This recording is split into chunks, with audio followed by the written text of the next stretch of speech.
New numbers prove Charlotte's explosive growth is nowhere close to slowing down. Charlotte Center City Partners releasing its annual State of the Center City report. It tracks statistics working and living around the Queen City, specifically around Uptown and the surrounding areas. The report finds 117 people moved to Charlotte every single day in 2024. It's a lot of people. The organization says the Queen City is first in the nation in net inbound migration. That means, basically, conversationally speaking, people moving here. It's also a top destination for business migrations as well, people coming here for a job. The report finds Charlotte is the second best city in the nation for headquarters. And the report also details eye-popping numbers around development. Right now, Charlotte Center City Partners say there is a $5.4 billion pipeline for new and reimagined development. More than half of that money, $3.7 billion, is going towards projects either under construction or set to break ground next year. And here's a look at what the state of development looks like here in the Queen City. Things to pay attention to: the blue buildings, which is the development completed since 2010.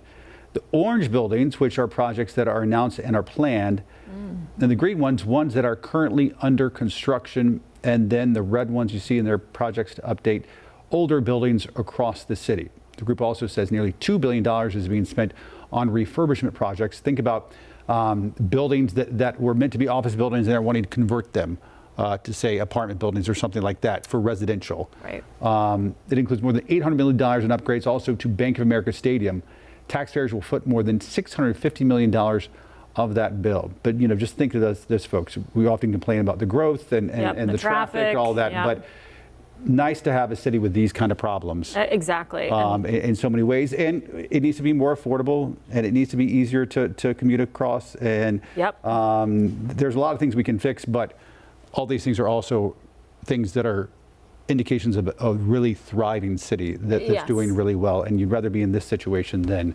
I really like that graph too. You know what it looked like to me was the life. It does. It does. Story with all the... It shows a great way of what is happening, because if you drive around Uptown or South End or anywhere around there, you see cranes everywhere, which has been the truth for the last 20 years. There it is. Yeah, there it is. I think that's actually incredible how many, like orange, that means that new development happening. Yeah, if you look right here, I'll go over some of this for you. So if you look in the lower center part of your screen, the orange buildings and the green buildings, that's right there at the outer loop of 277. That's the new medical school. Oh, okay, okay. So if you drive that part of John Belk, you'll notice a lot of activity right there. Most of those right there are the new medical center, which, I mean, talk to city leaders and they say this is going to be a boom for the city. It already is, but going forward, we were the largest city in the country that did not have a medical school. So that's huge. There's a few other like apartment buildings, a senior living center now going to be near Uptown.